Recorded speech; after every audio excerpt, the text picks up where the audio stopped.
non européens ne viendront pas les mains vides. Avec la mondialisation, ce rendez-vous est effectif.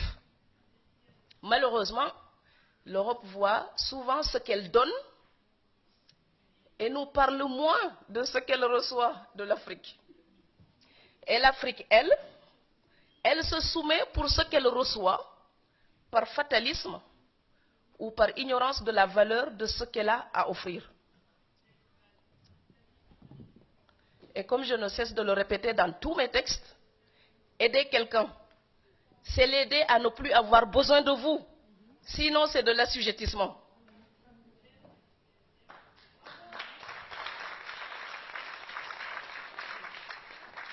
L'aide apaise la conscience des donateurs et soulage momentanément les bénéficiaires. Mais elle ne garantit l'autonomie à personne. L'Afrique ne peut pas tout attendre de l'Europe. Et moi, j'en ai assez quand je parle avec des Africains. Souvent, on me dit, l'Europe doit nous aider, l'Europe doit nous aider. C'est comme si j'étais dans la maison de mon père et je dis que le voisin doit me nourrir.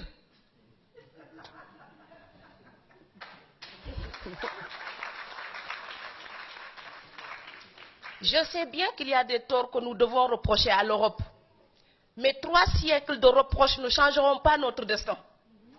Donc, chercher un coupable extérieur ne changera pas notre destin. Si ma maison brûle et je reste là et je dis, quelqu'un a jeté une allumette, ma maison brûle, quelqu'un a brûlé ma maison, quelqu'un a brûlé ma maison. 3 saisons après, je serai encore sous les étoiles. Donc oui, l'Afrique peut reprocher des choses à l'Europe. Oui, mais les défaillances de nos dirigeants d'aujourd'hui, nous ne pourrons pas les justifier, les légitimer uniquement en accusant l'Europe. Ce serait nous mentir à nous-mêmes.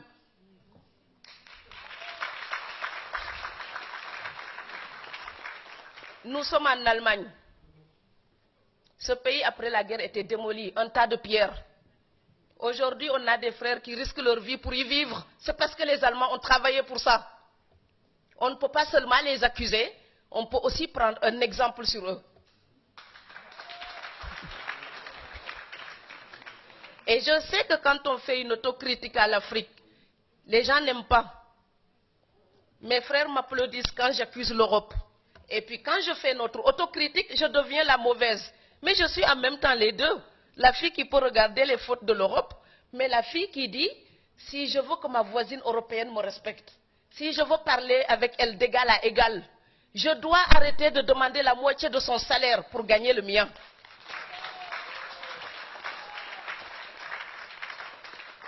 En ce moment, on parle beaucoup du partenariat Europe-Afrique. Ça passera par une révolution des mentalités.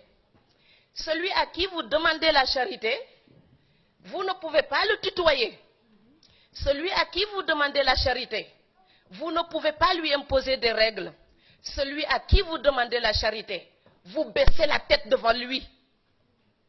Et quand nos dirigeants baissent la tête, les peuples se mettent à genoux. Alors moi, je veux une Afrique qui lève la tête, qui à la table des négociations regarde l'Europe et dit, tu sais quoi? On a passé des siècles à fricoter ensemble. On se connaît tellement. On s'aime, on se déteste comme dans toutes les grandes relations. Mais on va faire des affaires avec éthique pour respecter nos peuples. L'Europe n'est pas digne quand elle exploite l'Afrique pour le bien-être de son peuple. Ce n'est pas éthique. Et le peuple européen ne doit plus l'accepter.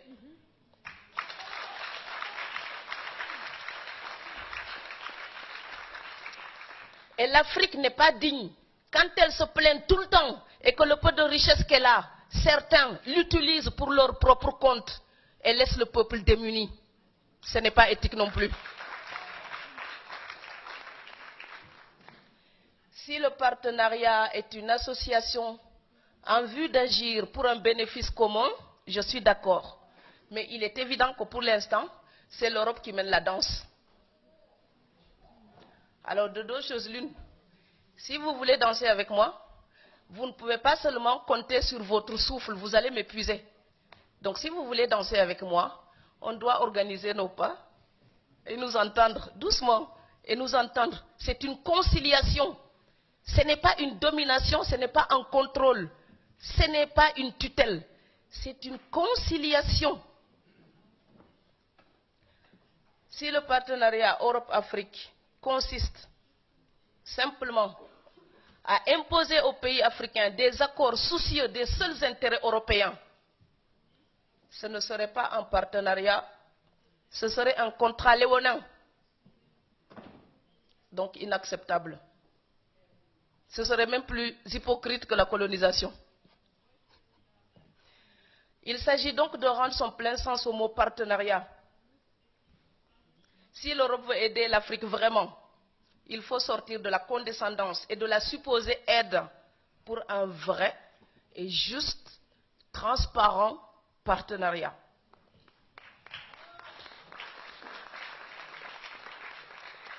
Et l'Afrique a son rôle à jouer dans cette quête de perspective. Alors que doit-elle faire?